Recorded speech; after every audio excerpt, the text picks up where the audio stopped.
So there's a rabbi who was just an absolute fanatic about playing golf. Just loved it so much. One Yom Kippur morning, he happens to wake up extremely early. And he says, you know, I've got enough time to fit in 9 holes. He goes off to the club, leaving everyone at the house asleep. Gets up to the first tee, he tees off, the ball goes beautifully straight down the fairway, lands on the green, rolls into the cup, hole in one. This is astounding. He's never had this experience in his life. He's never even been in a golf match where anyone ever hit a hole in one. This happens second tee, exact same thing. Third tee, same thing. Fourth tee, the same thing. He does not believe this is going on for him.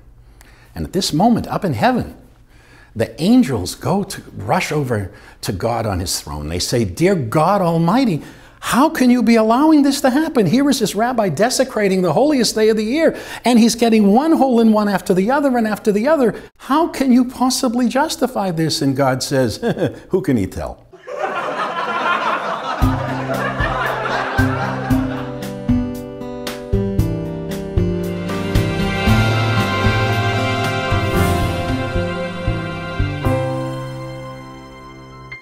My dad worked. He had a liquor store. He worked Saturdays. He worked early morning to late at night.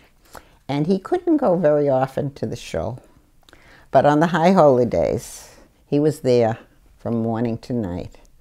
And I used to go with him in the morning. Sometimes I'd sneak out and meet the kids, but sometimes I would sit there.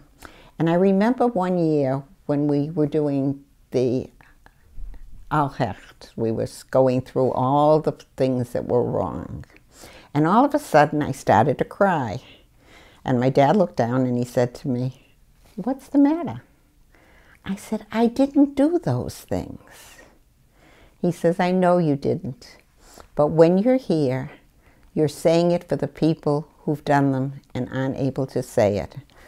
Just think of it that way and it won't be so hard. And it never has been since.